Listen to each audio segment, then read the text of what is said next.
好，各位同学晚安。今晚先把《The Catcher in the Rye》的朗读进度补到整个章节结束，大概有3到4页。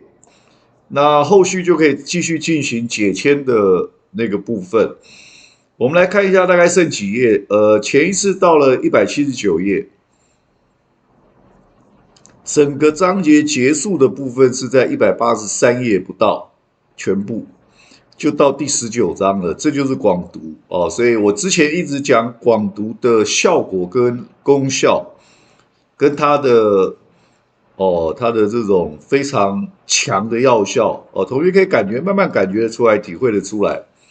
那我们待会就立刻来做这样的一个朗读。那事实上，朗读的过程也可以了解到里面的内容啦，同步了解到。我个人认为这个183页以前的18章结尾的部分很精彩，因为讲到了很多很有名的，当时在1950年代很有名的作家跟二次大战。我们从用回溯的方式看，讲到了 The Great Gatsby， 自然又讲到了他的作者哦，所以他们The Great Gatsby。应该跟 Holden 的作者是同一个年代，The Catcher in the Rye 同一个年代的美国很有名的作家，这样子，所以他会讲到 The Great Gatsby， 讲到了海明威，我之前有导读做过 A Farewell to Arms， 我们中文叫做战地终身，好像是这样子。A Farewell to Arms，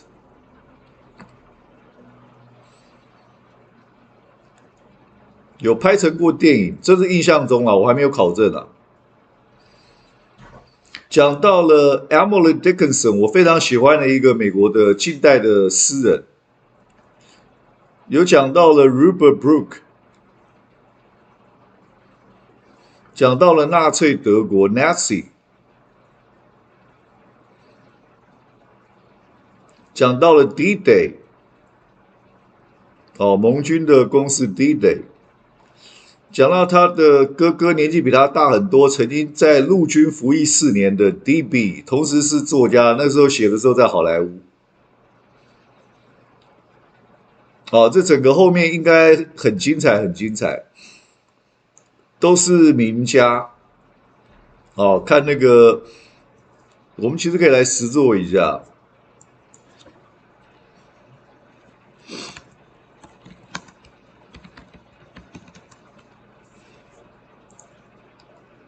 A Farewell to Arms， 叫翻成战地春梦。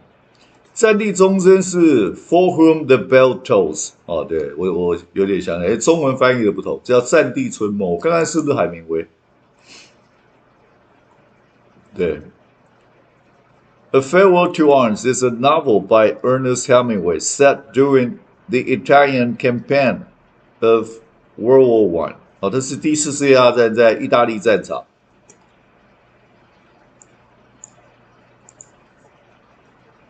再看 Fitzgerald 的 The Great Gatsby，Francis Scott Fitzgerald， 这本我也看了好几次了，经典。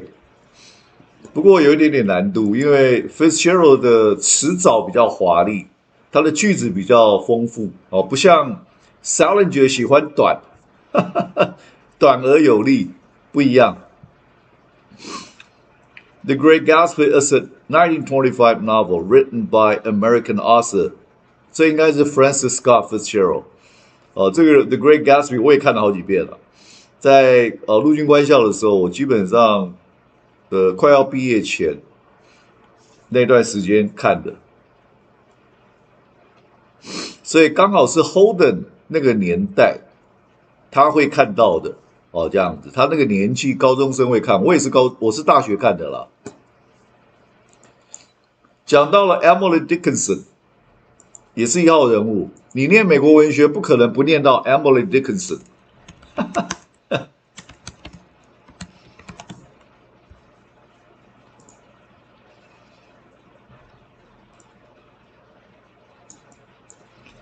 Emily Elizabeth Dickinson，她was an American poet，她是1830年出生到1886年，这段时间大概是在美国的独立革命之后的，这段期间应该是在南北战争前后，他的创作开始的时间。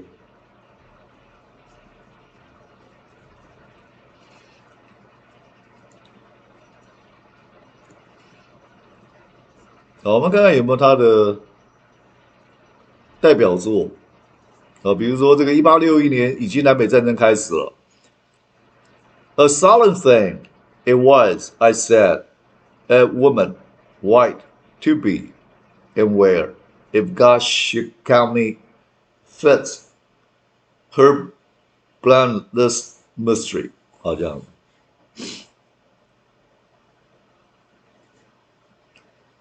我再看一个，也有讲到不错的。Though the great waters sleep, that they are still the deep. We cannot doubt.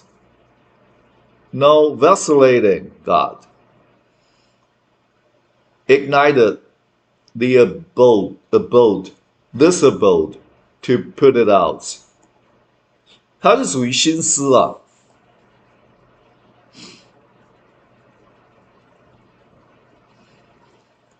你看啊 I taste the liquor never brewed from tankards scooped in pearl, not Frankfurt berries yield the sense, such a delirious world。有同学有兴趣可以买来看一看。那个就是你念美国文学，不可能不念 Emily Dickinson， 非常有名。好，所以 Holden 在这个后面这一章节结束前讲到很多，包含了那个 Rupert Brooke 也很有名，讲到了原子弹，都是当时那个情节。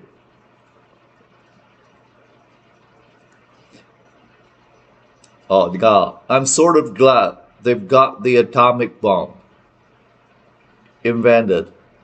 If there's ever another war, I'm going to sit right the hell on top of it. 他要坐在原子弹上面，不是跟着丢下去了，是要展示一下。I'll volunteer for it. I swear to God I will. 展示一下国威，原子弹。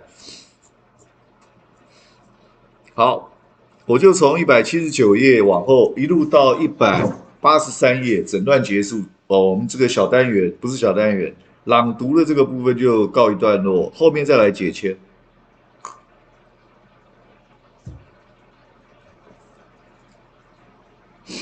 好，直接开始。This other girl, Marcia, shows up. Marcia was Alex's fiancée before he lost his memory, and she recognizes him when he's in this store autographing books. She tells old Alec he's really a duke and all, but he doesn't believe her and doesn't want to go with her to visit his mother and all. His mother's blind as a bat, but the other girl, the homey one, makes him go. She's very noble and all.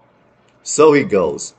But he still doesn't get his memory back, even when his great Dan jumps all over him and his mother sticks her fingers all over his face and brings him the teddy bear he used to slobber around with when he was a kid. But then one day, some kids are playing cricket on the lawn, and he gets smacked in the head with a cricket ball. Then right away he gets his goddamn memory back and he goes in and kisses his mother on the forehead and all. Then he starts being a regular duke again. And he forgets all about the homey babe that has the publishing business. I'll tell you the rest of the story, but I might puke if I did. It isn't that I spoiled it for you or anything. There isn't anything to spoil, for Christ's sake. Anyway, he ends up with Alec and homie babe getting married. And the brother that's a drunkard gets his nerves back and operates on Alex's mother so she can see again. And then the drunken brother and old Marcel go for each other. He ends up with everybody at this long table, diner table, laughing their asses off because the great dame comes in with a bunch of puppies. Everybody thought it was a male, I suppose, or some goddamn thing. All I can say is, don't say it if you don't want to puke all over yourself. The part that got me was there was a lady sitting next to me that cried all through the goddamn picture. The phonier it got, the more she cried. You'd have thought she did it because he was kind-hearted as hell, but I was sitting right next to her, and she wasn't. She had this little kid with her that was bored as hell and had to go to the bathroom, but she wouldn't take him. She kept telling him to sit still and behave himself. She was about as kind-hearted as a goddamn wolf. You take somebody that cries their goddamn eyes out over phony stuff in the movies, and 9 times out of 10, they're mean bastards at heart. I'm not kidding. After the movie was over, I started walking down to the Wicker Bar, where I was supposed to meet old Carl Lewis. And when I walked, I sort of thought about war and all. Those war movies always do that to me. I don't think I could stand it if I had to go to war. I really couldn't. It wouldn't be too bad if they just take you out and shoot you or something. But you have to stay in the army for so goddamn long. That's the whole trouble. My brother DB was in the army for 4 goddamn years. He was in the war too. He landed on D-Day and all. But I really think he hated the army worse than the war. I was practically a child at the time, but I remember when he used to come home on furlough and all. All he did was lie on his bed practically. He hardly ever even came in the living room. Later, when he went overseas and was in a war and all, he didn't get wounded or anything, and he didn't have to shoot anybody. All he did have to do was drive some cowboy general around all day in a command car. He once told Allie and I that if he'd have to shoot anybody, he wouldn't have known which direction to shoot in. He said the army was practically as full of bastards as Nazi were. I remember Allie once asked him, wasn't it sort of good that he was in a war because he was a writer and it gave him a lot to write about and all. He made Ellie to go get his baseball mitt and then he asked him who was the best war poet, Rupert Brooke or Emily Dickinson. Ellie said Emily Dickinson. I don't know too much about it myself because I don't read much poetry, but I do know it drives me crazy if I have to be in the army and be with a bunch of guys like Ackley and Stradlater and old Morris all the time, marching with them and all. I was in the Boy Scouts once for about a week, and I couldn't even stand looking at the back of the guy's neck in front of me. They kept telling you to look at the back of the guy's neck in front of you. I swear, if there's ever another war, they better just take me out and stick me in front of a firing squad. I wouldn't object. What gets me about DB, though, he hated the war so much, and yet he got me to read this book, A Farewell to Arms, last summer. He said it was so terrific. That's what I can't understand. He had this guy in it named Lieutenant Henry. That was supposed to be a nice guy and all. I don't see how DB could hate the army and war and all so much and still like a phony like that. I mean, for instance, I don't see how he could like a phony book like that and still like that. One by Ray Lardner, or that other one he's so crazy about, The Great Gatsby. DB got sore when I said that and said I was too young and all to appreciate it, but I don't think so. I told him I liked Ren Lardner and The Great Gatsby and all. I did too. I was crazy about The Great Gatsby. Oh, Gatsby, oh, sport. That killed me. Anyway, I'm sort of glad they've got the atomic bomb invented. If there's ever another war, I'm going to sit right the hell on top of it. I'll volunteer for it. I swear to God I will. 好，这非常好玩。183页，很快就要进入到184页19章的部分。那我念的过程当中，如果有不对的地方，我事后再来在导读的部分解签，我再来做修正。原则上没有什么专有名词。那个 Marsha 那个名字蛮难念的，看错。那我看看我有没有漏念。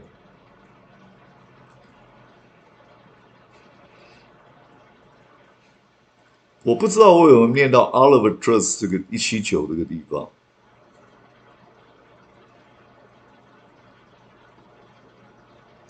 也许有，我在补念 After the Christmas， 再往179页，好像后半段没有念到，我再补念一下好了。After the Christmas thing was over, the goddamn picture started. It was so putrid, I couldn't take my eyes off it. It was about this English guy, Alex something, that was in a war and loses his memory in the hospital and all. He comes out of the hospital carrying a can and limping all over the place, all over London, not knowing who the hell he is. He is really a duke, but he doesn't know it. Then he meets this nice, homey, sincere girl getting on a bus. Her goddamn hat blows off, and he catches it. And then they go upstairs and sit down and start talking about Charles Dickens. He's both their favorite author and all. He's carrying this copy of Oliver Twist, and so's she. I couldn't puke anyway. They fall in love right away on account of they are both so nuts about Charles Dickens and all. And he helps her run her publishing business. She's a publisher, the girl. Only she's not doing so hot because her brother's a drunkard and he spends all their dough. He's a very bitter guy, the brother, because he was a doctor in the war and now he can't operate anymore because his nerves are shot. So he bruises all the time. But he's pretty witty and all. Anyway, Alec writes a book and this girl publishes it. And they both make a hatful of dough on it. They're all set to get married when this other girl, Marsha, shows up. 好，那我为什么要看这边？因为又讲到另外一个英国很有名的，应该是在维多利亚时期 （Victorian Victorian era 的一个英国的很著名的小说家 Charles Dickens。